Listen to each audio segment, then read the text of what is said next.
Армысыздар менің YouTube тыңдармандарым. Бүгін сіздерге күйеу бала деп аталатын жаңа әңгімені баяндап беретін боламын.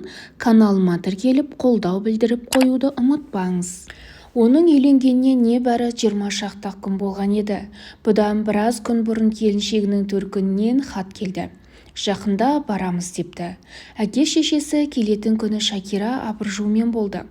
Жұмысқа қолы бармай істеген ісінің бәрі өнбеді. Жүрегі тайдай тулап секіре бергісі келді.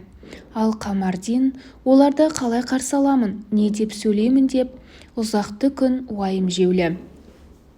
Ақыры қонақтар да келді. Төркіні келгенде ербиіп екеуміз күтіп алмайық деп Шакира өзімен бірге оқитын бір-екі курстас қызын, Қамардин бір жолдасын ертіп келген. Бір кезде сыртқы қақпа шиқ етіп ашылды да бірнеше адам ішке дабырлай кірді. Осы ма екен өзі? Осы 133-ші үй ғой осы. Ит жоқ па? Жоқ, жүре бер. Келді деп Шакираның көзі оттай жанды. Жүріңдер шығайық. Қамардиннің алақаны сол сәтте-ақ тершіп сала берді. Тұла бойы шымырлап демін терең бір алды. Сонан соң Шакираның артынан асықпай басып сыртқа беттеді. Ол жолдас жігіті екеуі далаға шыққанда келушілер Шакираны ортаға алып қалған екен. Айттым ғой ол жылайды деп, енді қойдырып көр деді Қамардин іштей Шакира туралы. Ят болды-ау мына көршілерден, даусын шығарғаны несі? Олар Шакираны айналып толғанып жатыр. Анасы болар. Әне бір ақжаулықты кәрі кісі орамалының ұшымен көзін сүртіп, өксіп жылайды. 2-3 кішкене бала бұлардың сыртында аңтарылып қарап тұр. Қамардин өзін жалғыз қалғандай сезінді. Мына жұрт бұны көзіне де ілмейтін сияқты. Дәл осы кезде көп кісінің ішінен ашық дауысты саңқылдаған бір келіншек суырылып шығып, бұған қарай жүрді. Ай, ойбай-ау, мына тұрған күйеу баламыз ба? Қарадай үркіп тұр ғой өзі. Жақындасаңшы бермен деді, сақылдай күліп. Тайлы тұяғымен қайын жұртың келіп жатқанда состиып тұрғаның не? Мейлі енді, шаңырақтарың құтты болсын. Келіншек Қамардинді емес, оның жолдасының қолын алып бетінен сүйді. Ол жігіт қолайсызданып қолын тартып алды да, жеңге, күйеу балаңыз мынау тұр деді Қамардинді көрсетіп. Қысылғаннан ол да қызарып маңдайы тершіп шыға келді. Не дейді? Байғұс-ау, деді ол шошып кетіп. Мейлі, Құдай сені де осыған жеткізсін қалқам. Міне бүгінгінің күйеулері осы міне. Шырағым-ау, бері келсеңші, бөтен деп өгейсімей-ақ қой. Мен Шакираның туған жеңгесімін. Бізге Шакира кім, сен кім? Осыдан соң Қамардинмен бәрі де амандасып шықты. Шакираның әкесі мен анасы мұны өз баласындай аймалап, олар да көздеріне жас алды. Құдай алдарыңнан жарылқасын, көсегелерің көгерсін жарқыным деп, кемсең деген қарт кісі бетінен сүйгенде, бұған бірнеше жыл бұрын дүние салған өз анасы есіне түсіп, Қамардиннің де көңілі босап кетті. Қонақтар әлі жайғаса алмай шаң-шұң сөйлеп жатыр. Біреу бір нәрсе айтса, екіншісі мүлде басқан айтады. Енді бірі жолдың ауырлығынан қашып, төр алдында көсіліп жатыр. Бала-шаға шуылдап Шакираның төңірегінде жүр. Шакира да олардың әрқайсының сұрағына жауап беріп, иә деп қояды. Ай, күйеу бала-ау, қайда жүрсің деді баяғы жас әйел ашық дауыспен. Мұнда келіп отырсаңшы, мына жұрт көрсін сені, сөйлесейік. Қария болса жоқ екен, енді өзің қариясың, өзің бассың. Ой, Танакүл-ай, сенің аузыңа да тыным жоқ екен, ұялта бермеші. Маналы бері қол қусырып үнсіз отырған оның күйеуі сөзге араласты. Қойшы, әйелдердің тірлігіне сен араласпашы осы. Ол жағын өзіміз білеміз. Ұялып немене, келіп отыр дегенге ұялама? Әй Қамардин, бері кел. Сыртта тұрған Қамардин ұяла басып ішке кірді. Қандай өктем сөйлейді мына жеңгей? Әлде ашық жарқындық деген осы ма? Әй Гүлжихан, жездеме барам, жездемді көрем деп қоймаушы едің ғой. Міне мына отырған жігіт жездең болады деді. Ол қасында отырған 8-9 жасар қызды түртіп қалып. Ал бар құлағынан тарт, қалтасын қара, сырға алып берде. Жас қыз ұялып әкесіне қарай тығыла берді. Ой ынжық, айнымай нағашы апасына тартар ма? Оның несі ұят? Одан ешкімде кедей боп қалмайды. Тек ата-бабасының жоралғысы. Сонысы ғана қызық бізге. Сенің де білмейтін заң жоқ екен. Қойсаңшы тоты құстай сайрамай, деді күйеуі де. Жездесі екенін сен айтпасаң да біледі ғой. Жезде, жезде, деді Қамардин іштей, әлденеше рет қайталап, қандай жат әрі қандай салқын. Бұл кісілер мұны айтпай-ақ қойса қайтер еді. Осыдан соң Қамардин қарсы алдында отырған әйелдің сөзіне амалсыз езу тартып ара-арасында бас изеп қойғаны болмаса түк те ұққан жоқ. Басында жезде деген бір-ақ сөз ызыңдап тұрды да қойды. Күн батып үйге шам жағылған соң Қамардин әлденені сылтауратып тысқа шығып кетті. Аспанға бұлт үйіріліп жаңбыр сіркіреп тұр екен. Ол бейне бір тұтқыннан босағандай салқын ауада кеудесін кере бір дем алды. Үйден дабырлай сөйлескен дауыстар естіледі. Осы кезде ол желке тұсынан Қамардин деген Шакираның дауысын естіді. «Әу, сен неге шықтың? Ұят қой, үйде отырсаңшы. Мен қазір кіремін. Бірақ сен біртүрлі сұлық отырсың ғой. Немене, олар саған ұнамай ма?» «Жоқ, неге? Бұл не дегенің? Үнсіз отырдың да қойдың», деді Шакира мұңайған үнмен. «Сенің сол мінезіңді көріп бәрі де, әсіресе ағайым мен әкем үнсіз қалды. Тым болмаса ана туған інілерімді еркелетсеңші». «Шакира, мұныңа қарсы емеспін. Құдай ұрсын, білмей отырмын. Қайсысы сенің туғанының? Сен әлі білмейсің бе?» «Жоқ, анау төргі жақта әкемнің қасында отыр ғой».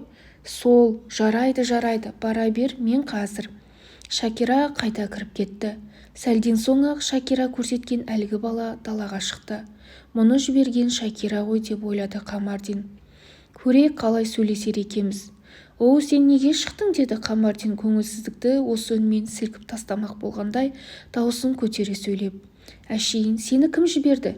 «Әпкем жібейді». «Ырға тілі келмейді екен ғой», деді Қамардин тағы да өз-өзіне. «Әрине, әлі жас қой. Атың кім?» «Сайлау». «О, жақсы екен. Кімнің баласысың?» «Атамның». «Атаңның аты кім?» «Ей босын, дұрыс, ой айналайын». Қамардин оның арқасынан қақты. «Жоқ, түк те шықпайды», деді ол іштей. «Қандай салқын айтыла салған сөз. Айналайын, ешқандай да жылуы жоқ. Оның үстіне мен бұл баланың түрі қандай екенін де білмеймін ғой. Сөйте тұрып мен оны қалай жақсы көрмекпін? Жақсы көруге тиіс сияқтымын. Ой, қандай қиын. Тек бұл бала емес, мен анау іште отырған барлық адамдарды жақсы көруім керек. Сыйлауым керек. Егер автобуста кездесе қалса, арырақ отырыңызшы дейтін мүлде таныс емес жандарға енді көре қалған жерде бұрылып келіп, сәлем беруім керек. Өзінің денсаулығын, үй ішінің амандығын, кішкене балаларының халін сұрауым керек. Тіпті сол балалардың атын тегіс білуге және бұлардың да ағайын туысқандарын бәрін тануға тиіспін. Шым шытырық неткен дүние бұл. Ол темекісін лақтырып жіберді. Сөнбеген шоқ ағаш бұтақтарына соқтығысып майда ұшқындар жан-жаққа шашырады. Ол аула ішінде сандалып біраз жүрген соң үйге қайтадан беттеді. Қамардин бөлмеде толып отырған адамдарды тағы еске алды. Әрине, олар дабырласып отыр. Араларында менің жоқ екенімді естеріне де алмайтын шығар. Әне бір жеңгей, ашық жарқын ба, қалай өзі? Келе сап ақтарылып жүре берді ғой. Бірақ жезде дегені құлаққа қалай түрпідей тиетін еді. Қария болса жоқ екен деп те тастады өзі. Қандай қатал сөйлейді. Менің әке-шешемнің жоқ екенін тап басып тұрғандай. Тағы кімдер еді? Оның ар жағында отырған. Иә, күйеуі стол жанында қол қусырып отырғаны Шарипаның ағасы. Онан әрілеу әкесі, шешесі, тағы бір-екі ағайындары, бала шағалары. Ол үйдегілердің есімдерін еске түсіріп көрді. Ойында бірде-бірі қалмапты. Масқара, енді не істемекпін? Әлде Шарипадан сұраймын ба? Қамардин ақырын барып есікке таянды. Үй қапырық болып кетсе керек, олар терезені ашып тастапты. Іштен дабырлаған дауыстар естіліп тұр. Ол терезе алдына жақындады. Үйден ыстық леп еседі. Қарашы, бәрі де көңілді отыр. Мен бармын ба, жоқпын ба, оны елеп жатқан ешкім жоқ, деді ол әлгі ойды тақ қайталап. бірін де танымаймын, бәрі де бөтен. Оларға бәрібір. Егер Шакираға басқа біреу үйленсе де бұлар сол жігіттің үйіне дәл осылайша барып отырар еді ғой. Ол ішке кірейін деп ойлады. Бірақ шырмалып қалғандай аяғы алға жылжыр емес. «Әй, арырақ отыршы, күйіп кеттік қой жүда» деген Танакүлдің дауысы естілді. Бір кеңірек үй тапса қайтетін еді. Келім-кетім кісі бар. Қамардиннің жүрегі дір ете қалды. Осылай айтатынын біліп едім бұлардың. Сыншы емес деп еді. Бұдан артық қандай сыншы керек? Келіншірақ деді бір салмақты үн. Олай деп керегіне, ер жігіт аман болса, бәрі де алда емес пе? Ойнап айтса да ойындағысын айтады деген бар. Естіп қалса ұят қой. Келіп отырғанымыз өз баламыздың үйі екен. Оны несіне сынаймыз? Есік алдында тұрған Қамардиннің жүрегі жылып сала берді. Бұл кім екен? Шакираның әкесі ғой. Қандай жақсы кісі еді. Шынында тар десе дегендей-ақ екен. Ыдыс аяқтары және жетіспейді деген Шакираның ағасының даусы естілді. Ертең қаланы аралап, үйге керектің бәрін мына Танакүл екеуміз алып келейік. Жаңа үйленген жас бала қайдан төрт жағы сай бола қалсын? Үйдегі көрпе жастықпен ана түс кілемді ала келейік дегенімде өзің ғой. Керегі жоқ. Қажет боп бара жатса, ол жақтан-ақ аламыз деп бой бермеген. Енді келіп мына сөйлеп отырған әлгі жеңгей ме? Бұл қалай? Әлгінде ғана бізді кінәлап отыр еді ғой. Қалай түсінуге болады өзін қызық-ау? Бізге осының өзі де қуаныш қой. Бұған да шүкір деді Шакираның анасы сөзге араласып. Бала болса әлі жас. Күйеу демей-ақ қояйықшы, өзіміздің бала ғой ол да. Келген сайын көсіліп, аунап-қунап кеткенге мәз болмай, қолдарыңның ұшын беріңдер түге. Бәрің де өстіп үй болғансыңдар. Иә, деді Шакираның әкесі. Ауылға барған соң біраз қаражат жиып, үй сатып әперейік. Ақша жетпесе сен, деді ол Шакираның ағасына. Ана екі сиырыңның біреуін сат. Ана ауылда қалған Спабайда қарап қалмас, қол сіртер. Москвич алам деп елпеңдеп жүр ғой. Бір жылдан соң ағалар. Әрине. Биыл алмаса ендігі жыл алар. Сөйтіп көмек беріп аяғынан қас тұрғызып жіберсек, екі бала өзімен өзі боп кетеді ғой. Үйдегілер осы жөнде қызу әңгімелесіп жатыр. Тіпті дауыс көтеріп айқайласып талады. Бұл жерде көп тұра беруді қолайсыз көріп Қамардин кейін шегінді. Апырау, мына кісілердің шыны ма? Сөздері қалай жылы. Бірақ маған ондай қамқорлықтың керегі жоқ қой. Әйтсе де мені өз балаларындай санайды-ау. Оның жүрегіне бір түрлі жылылық енгендей болды. Жаны жадырап, бойы сергіп қалды. Дәл осы кезде Қамардин анау іште отырғандардың бәрін жақсы көріп кетті.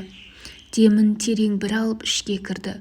Ол мүлде жаңа ортаға, жаңа дүниеге еніп бара жатқандай болды. Әңгіменің соңы, назарларыңызға рахмет.